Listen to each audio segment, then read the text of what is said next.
Hello and welcome back to my channel. मेरा नाम सुप्रिया है और हमने रिसेंटली आरबीआई ग्रेड बी के एग्ज़ाम की प्रिपरेशन स्टार्ट करी है 2024 के लिए। So economics and social issues का टॉपिक हम कवर कर रहे हैं, जिसमें आज हम industrial policy of India since independence को कवर करेंगे। इसमें हम डिस्क्रिप्टिव के पॉइंट ऑफ व्यू से थ्योरेटिकल पार्ट भी डिस्कस करेंगे और साथ में उनसे रिलेटेड कुछ एमसीक्यूज़ को भी कवर करेंगे, ताकि हमें इस पर्टिकुलर टॉपिक से रिलेटेड क्या क्वेश्चंस बन सकते हैं और किस तरह के आंसर्स को हमें फ्रेम करना है उसके बारे में हमें ईजीनेस होगी। सो आइए बिना देर किए हुए वीडियो को स्टार्ट करते हैं। इंडस्ट्री पॉलिसी रेजोल्यूशन 1948, इसे आईपीआर भी कहते हैं।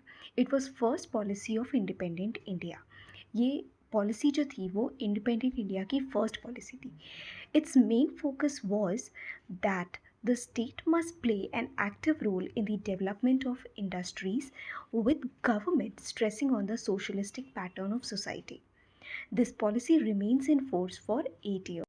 यानी कि ये पॉलिसी, ये रेजोल्यूशन जो था वो इंडिपेंडेंट इंडिया की फर्स्ट पॉलिसी था, जिसका मेन फोकस था डेवलपमेंट ऑफ इंडस्ट्रीज़, और ये पॉलिसी आने के बाद 8 साल तक ये फोर्स में थी। अब इसके ऑब्जेक्टिव्स के बारे में बात करते हैं। इसके ऑब्जेक्टिव्स में आता है to establish social order where justice and equality of opportunity should be assured to all. यानी कि जस्टिस एंड इक्वालिटी होनी चाहिए और हर एक को इक्वल अपॉर्चुनिटीज़ मिलनी चाहिए। Next is to promote rapid rise in the standard of living of people through exploitation of available resources of the country. यानी कि जो कंट्री के रिसोर्सेज हैं उनको यूटिलाइज करके लोगों का जो स्टैंडर्ड ऑफ लिविंग है उसे इम्प्रूव करना। नेक्स्ट है accelerate production to meet the needs of growing population. अब जैसे जैसे पॉपुलेशन ग्रो कर रही है उसकी नीड्स को मीट करने के लिए हमें प्रोडक्शन को भी बढ़ाना होगा। नेक्स्ट है provide more and more opportunities of employment. अब पॉपुलेशन ग्रो कर रही है तो उनके लिए एम्प्लॉयमेंट की अपॉर्चुनिटीज़ भी होनी चाहिए।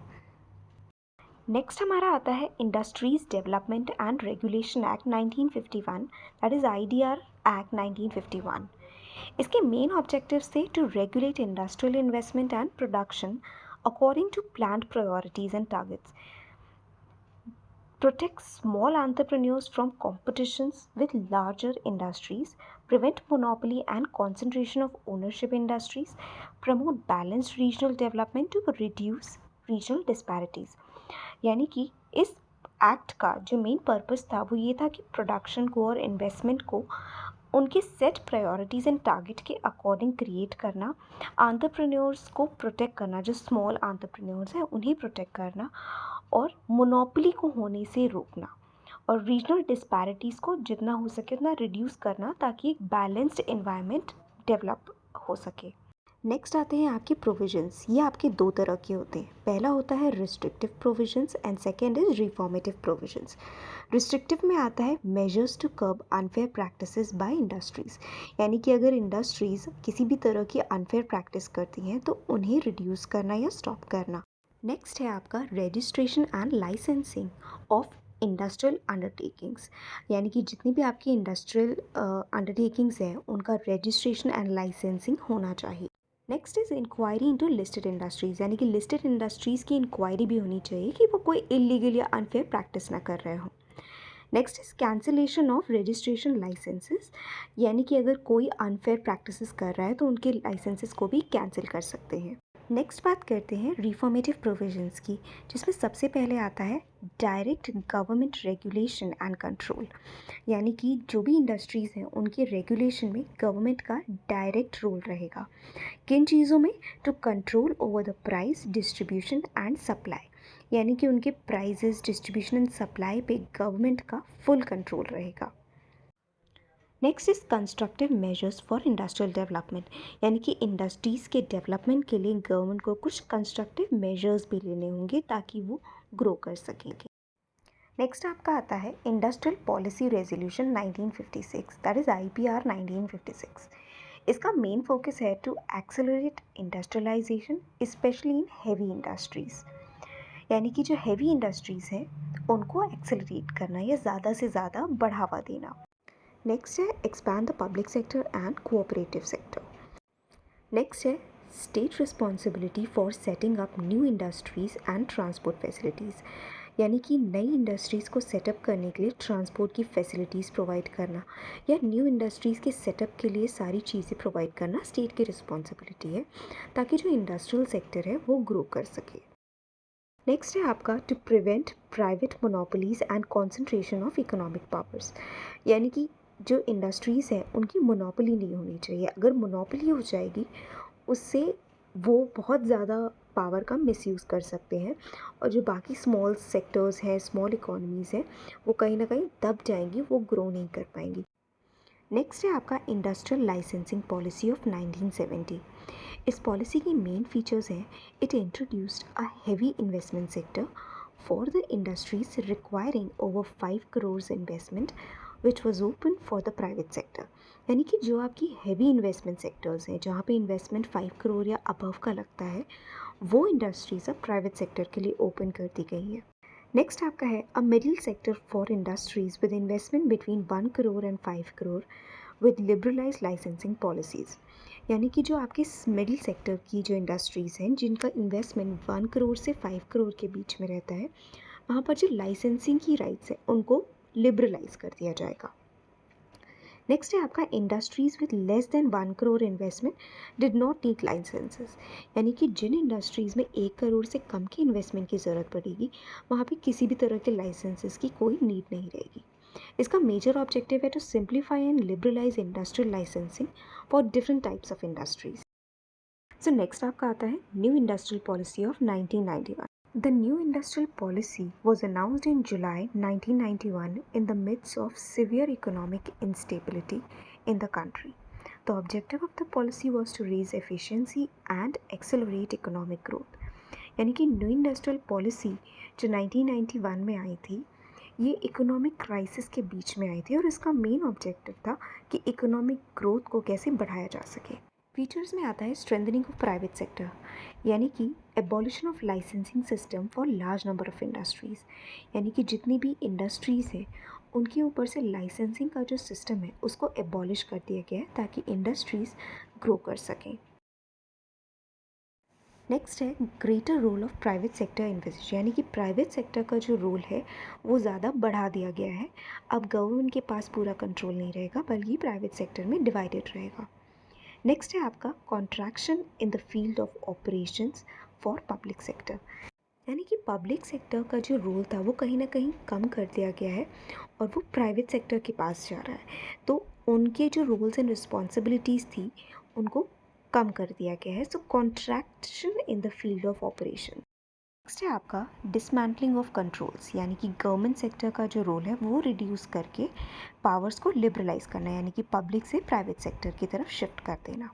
नेक्स्ट है आपका डिस्पर्सिंग इंडस्ट्रीज़, इसमें आता है policy to shift industries away from big congested cities to rural and backward areas. जो इंडस्ट्री सेटअप्स हैं, जो इंडस्ट्रियल पॉलिसीज़ बनाई जा रही हैं, वो सिर्फ सिटीज़ के लिए नहीं बल्कि रूरल एरियाज़ या बैकवर्ड एरियाज़ में भी होनी चाहिए, ताकि ये एरियाज़ भी डेवलप हो सके।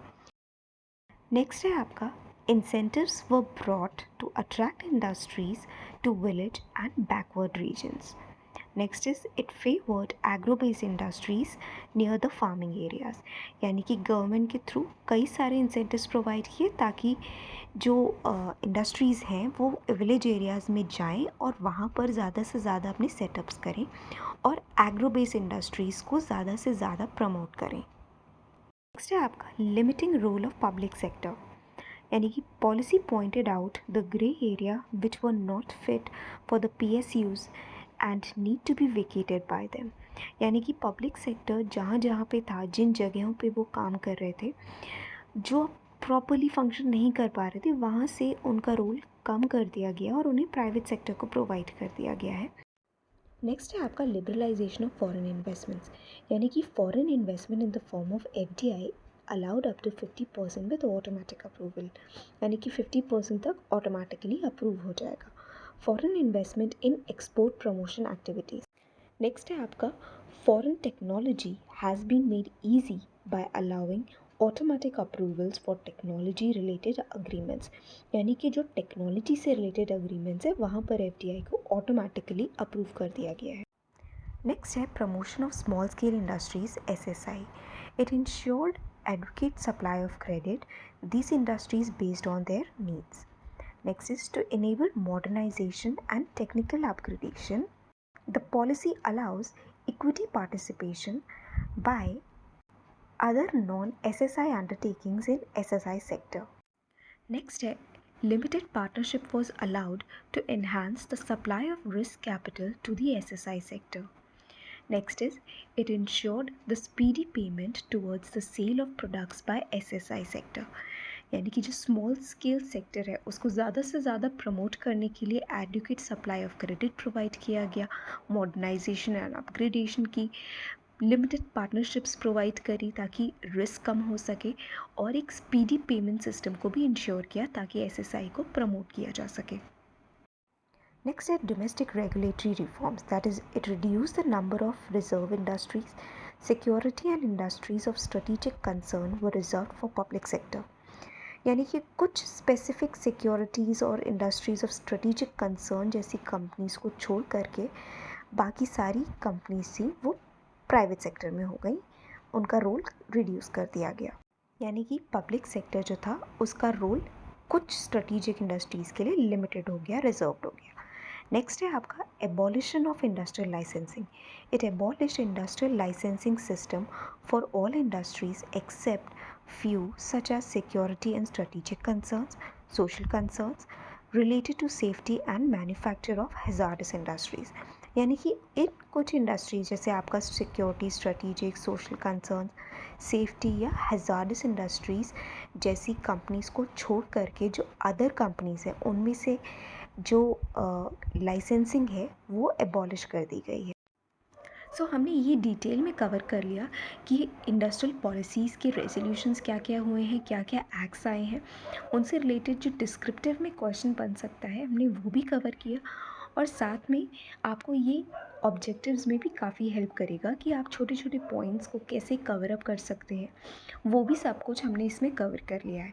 अब हम इन्हीं से रिलेटेड कुछ MCQs को भी करेंगे ताकि आपको ये भी आइडिया हो जाएगा कि एग्ज़ाम में किस तरह के ऑब्जेक्टिव क्वेश्चंस आ सकते हैं और आप उनको ईजिली कर पाएंगे. सो आइए क्वेश्चंस को स्टार्ट करते हैं. So the first question says, what was the main objective of the Industrial Policy Resolution 1948 IPR 1948? सो इसका मेन फंक्शन क्या था या मेन ऑब्जेक्टिव क्या था? To accelerate industrialisation.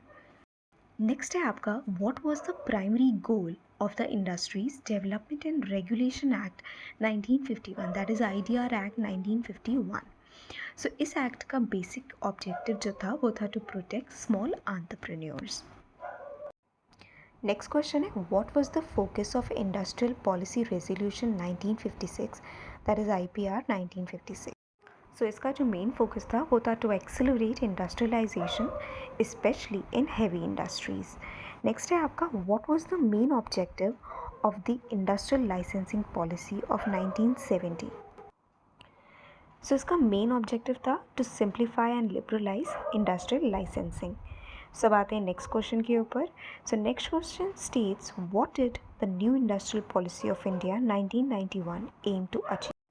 Whether it was expand the public sector or increase the government control or to promote the foreign investment or reduce the role of private sector. So इन सब में से 1991 की policy का जो main role था वो था to promote foreign investments. सो अगर आपको इस वीडियो में कहीं भी कोई डाउट हो या कन्फ्यूजन हो तो आप मुझे कमेंट सेक्शन में पूछ सकते हैं. एंड अगर डिस्क्रिप्टिव के क्वेश्चन, जो डिस्क्रिप्टिव का पार्ट था पूरा, अगर आप उसे हिंदी में पाना चाहते हैं तो आप मुझे कमेंट सेक्शन में मेंशन कर सकते हैं. वो मैं आपको PDF के फॉर्मेट में प्रोवाइड कर दूँगी जिससे आप गूगल की मदद से हिंदी में ट्रांसलेट कर सकते हैं. एंड अगर आपको ये वीडियो अच्छा लगा हो तो इसे लाइक कीजिए, अपने फ्रेंड्स के साथ इसे शेयर कीजिए, and also subscribe to my channel. Thank you so much for watching.